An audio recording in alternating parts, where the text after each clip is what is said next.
for hosting us. We've got two good bill signings and then another really important announcement to continue to make progress on fighting fentanyl and opioid overdose. And we've had some success, but there's a lot more to do. We are joined today, of course, by the sheriff. We're also joined by Florida Surgeon General Dr. Joseph Ladapo, Secretary.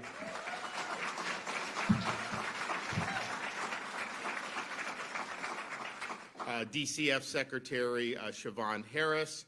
We have Senators Broder and Collins, Representatives Placencia and Plakin. We have Travis McAllister, Director of Recovery Support, SMA Healthcare, and then Jackie Siegel, co-founder, Victoria's Voice Foundation. So you'll be hearing from some. Thank you, Governor DeSantis, Sheriff Lima, distinguished guests. It's such an honor to be here today to recognize the Victoria's Law for June 6th, Revive Awareness Day, because that's going to keep the conversation going about the opioid epidemic and the deaths related to it. And this day, June 6th, is a very meaningful day for us because that's the day that our beloved daughter, Victoria Siegel, died of a drug overdose at the age of 18 years old. She had a whole life to live, and it was taken away too soon by these terrible drugs.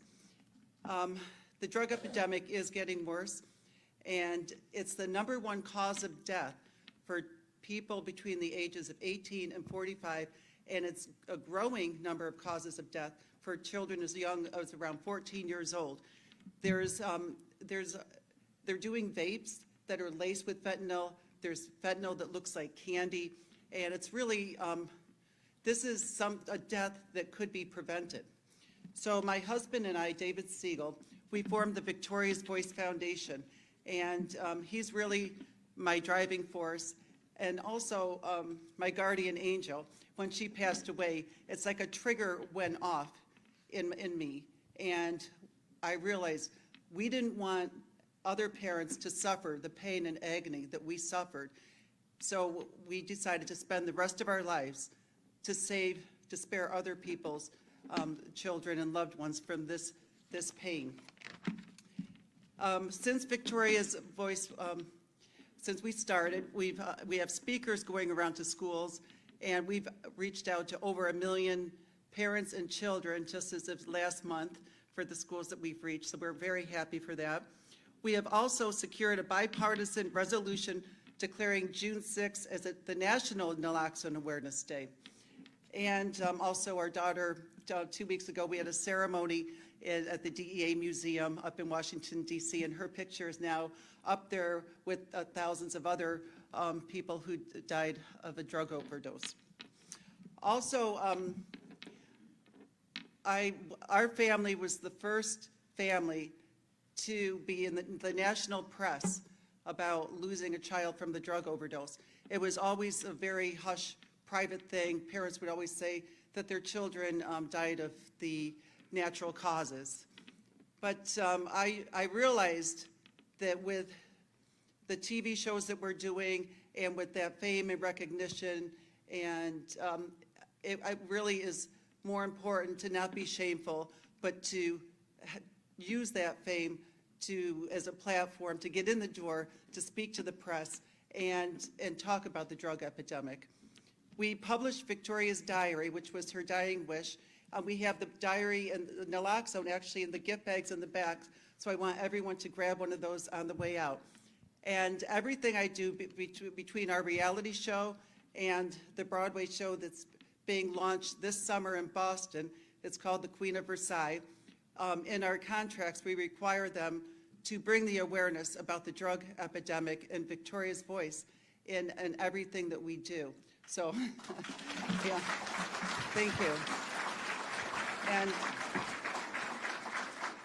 And in the Broadway show, it's actually, they do feature Victoria and her journey through the drug epidemic. So it's a very important story, and I don't know if I could even get any more awareness out there in the way of the entertainment field. I mean, it's better than a movie.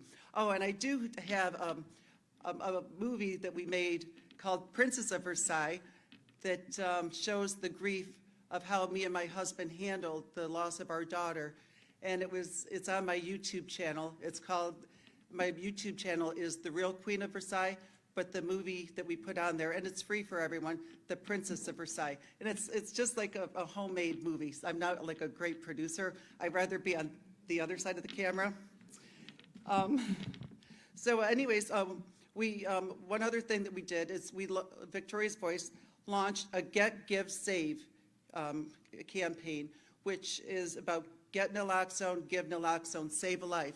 If the first responders had naloxone when our daughter overdosed, she would still be here today. So that's why this Get, Give, Save program is so important.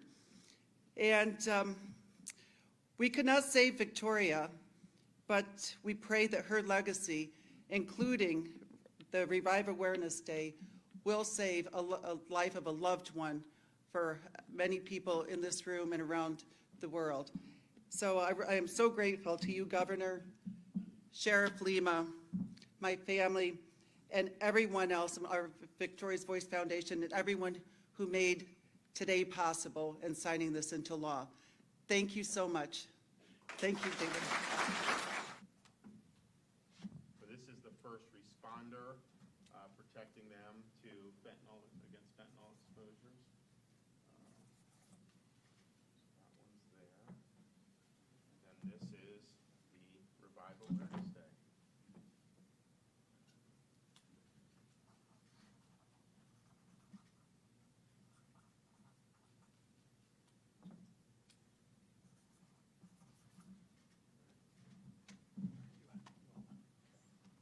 Anyone else want one of the pens? Anyone else? All right. There we go. Okay, so good day at the office right there.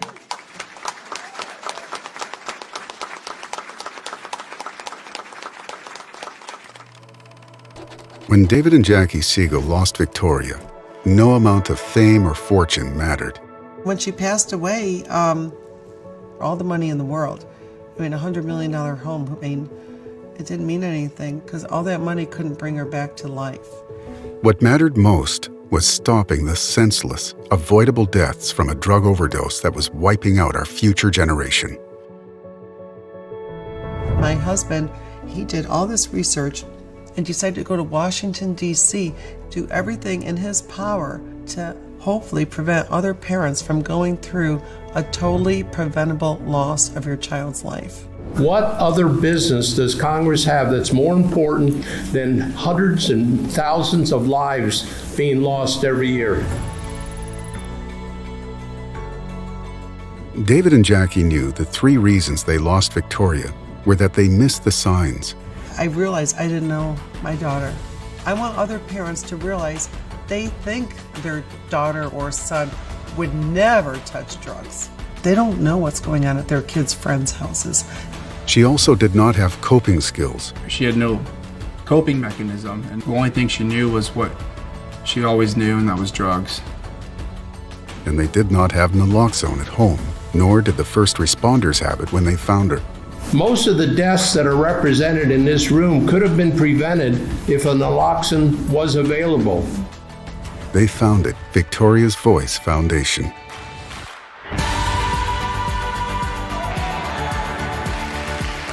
We've saved in the last year thousands of lives through our efforts. We're going to save thousands more.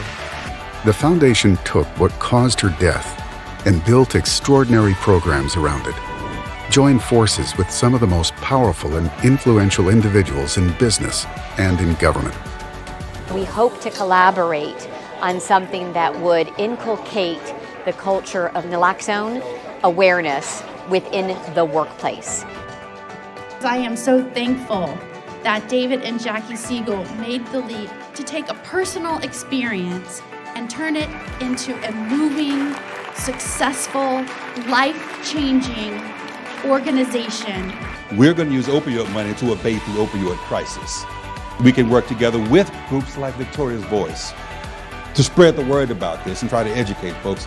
Jackie and David together are the force that can save a child's life. I'm proud to partner with you all. I'm honored to be your friend, and it's been great to be able to be with everyone today. To prevent parents from missing the signs, Victoria's Voice created a powerful education program for parents called Vital Signs, to educate every parent what signs to look for. To address the lack of coping skills that led Victoria to turn to drugs, the foundation developed engaging youth programs and sent speakers to schools with Victoria's Voice called Save Our Kids. In 35 states, 304 schools, reaching over 500,000 students and parents. You know, it's one thing to tell students, don't do this, don't do that, but to have someone that has walked through their shoes, lived, breathed, and survived is priceless. Growing faster than ever, Save Our Kids is now being implemented by My Life, My Power through their network of hundreds of schools. And beyond schools, they brought their programs to the youth through social media to ensure that we don't lose another life because there is no naloxone when an opioid overdose happens. Victoria's Voice led an awareness campaign that included reaching out to first responders, police chiefs, and sheriffs to carry naloxone in multiple counties, saving thousands of lives every year. It was David and Jackie Siegel's advocacy and awareness and campaign that brought this to the attention of policing professionals across this country. We would not know about this substance if it was not for your advocacy, your work, and what you've done to save lives. The foundation also secured a bipartisan federal resolution designating June 6th, the day Victoria died, as the National Naloxone Awareness Day. The reason this resolution is important, it's a step to healing and to saving lives. Today, June 6, 2023, marks 8 years since my sister Victoria passed away from a drug overdose. Today, we're here to move forward on our cause and spread the awareness, do as much as we can to prevent other families from going through what my family had to go through. Thousands of lives have been touched and saved in barely 3 years that the foundation has existed, working with partners in both government and the private sector, taking Victoria's Voice across every platform and every opportunity to build a movement to fight this crisis.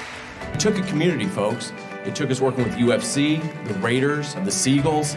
It's wonderful. Sadly, it's not enough. Within the worsening deaths from an opioid overdose, we find a fentanyl crisis on our doorstep, coming through open borders, in the mail, in social sites that our children are searching every single day. From 2019 to 2021, children under 14 dying of fentanyl poisoning has increased faster than any other age group. Tonight, 3 people are in jail in connection to the death of a toddler from a fentanyl overdose. Fentanyl is now the #1 cause of death for all Americans 18 to 45. And while the opioid and fentanyl crisis is reported more frequently in media, a very small fraction of people are aware of naloxone. When someone's one breath away from breathing, you inject it up their nose, and it's a nasal spray, and it'll bring them back to life for a period of time, then you get them to the hospital for help. Among youth, 60% of fatal opioid overdose deaths happen at home, with 67% are witnessed by a bystander. We could have potentially saved 65,000 people just in the last year if they only knew of and had naloxone. Victoria's Voice is ready to take on this challenge in 2 very critical areas. We will take our Vital Signs Parent and Save Our Kids youth programs to warn parents in 29 states that have been most affected until we get to all 50, through schools, churches, parent organizations, to human resource departments of every company we can reach. We are initiating the most ambitious media awareness campaign called Get, Give, Save. Or Get Naloxone, Give Naloxone, Save a Life, through the public service announcements distributed through all media avenues, billboards, throughout social media, reaching out to every media group, government agency, influencer, association, and business organization to be a part of this massive movement. We will be the loudest voice to encourage the installation and distribution of naloxone in as many dormitories, clubs, public and private buildings, into glove compartments of every car we can get to, giving everyone a chance at survival. We can no longer pretend that someone else will solve this epic crisis we are all facing. David and Jackie can no longer do this alone. there is a reason you are seeing this video today. We need your help to save the next generation before it's too late. Join us.